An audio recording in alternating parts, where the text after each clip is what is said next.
Sama seperti Allah gitu. Ketika saya didakwa dengan nama Tuhan Allah, ya mental.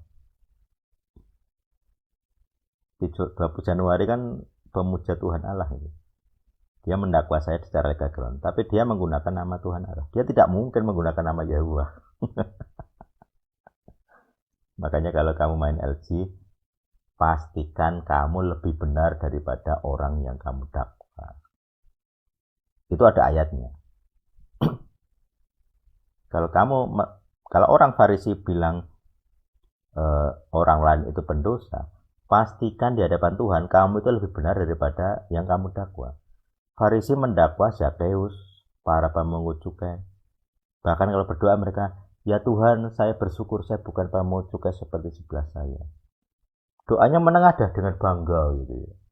Sedangkan pemungut cukai berdoanya dengan menunduk, memukul dada. Ya Tuhan, ampunilah aku orang berdosa. Bagaimana kerohanian bisa menimbulkan kesombongan? Ya seperti itu. Mengira dirinya lebih benar daripada pemungut cukai yang dianggap berdosa. Ternyata dia cuman kuburan yang dilabur putih-putih. Dalamnya isinya tulang belulang. Jadi artinya sisi gelap itu di Alkitab sudah ada contohnya. Banyak gitu ya. Dari PL pun sudah ada sisi gelap pemuridan itu ada. Kalau mau saya ceritakan semua ya bisa berjilid-jilid gitu ya.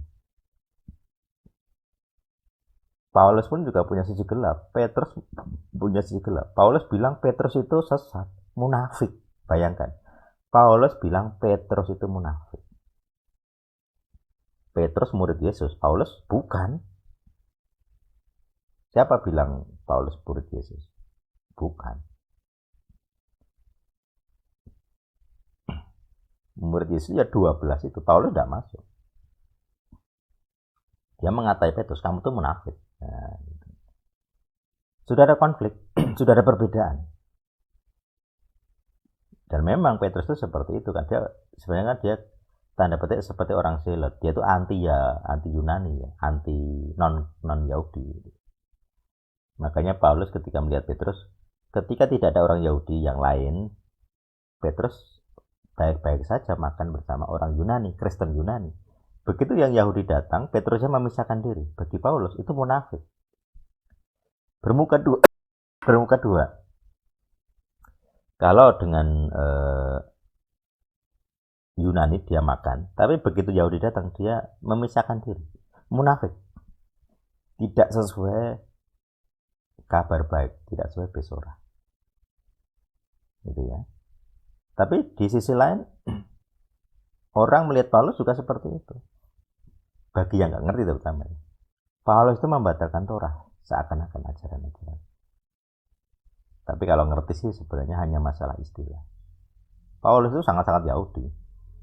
Tidak anti Torah dan tidak membatalkan Torah. Bahkan dia saklek dengan Torah. Misalnya, Timotius wajib disunat demi orang-orang Yahudi. Karena Timotius setengah Yahudi. Ibunya, setahuku ya, ibunya Yahudi. Jadi secara hukum, kalau ibunya Yahudi, dia Yahudi. Nah, makanya dia harus disunat. Berarti Paulus mengikuti hukum Musa. Gitu. Tetapi Paulus menolak segala tradisi rabbinik. Nah, ini orang yang nggak ngerti. Jadi ketika Paulus, terutama kitab Galatia ngomong, janganlah ikuti aturan-aturan Torah.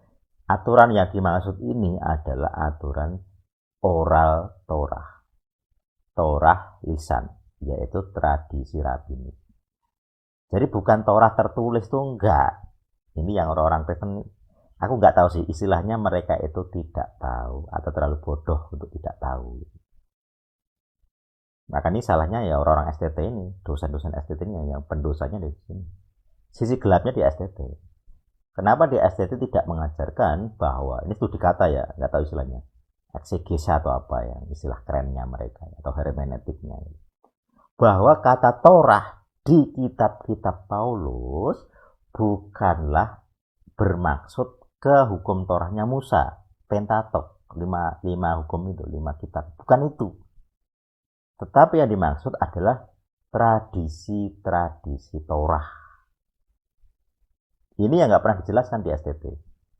Sing salah atau sing bodoh itu dosennya, atau sebenarnya tahu tapi tidak diajarkan karena dianggap nggak penting.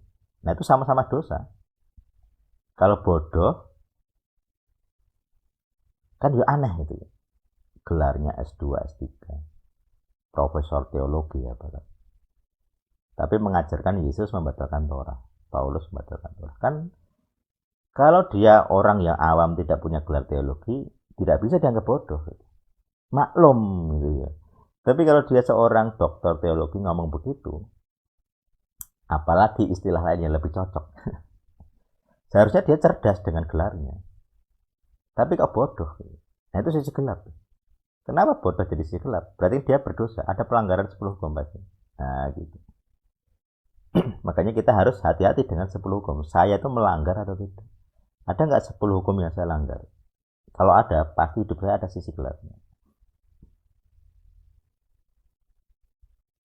Jadi kalau ada sisi gelap, pasti ada dosa. Kalau ada dosa, pasti menimbulkan sisi gelap.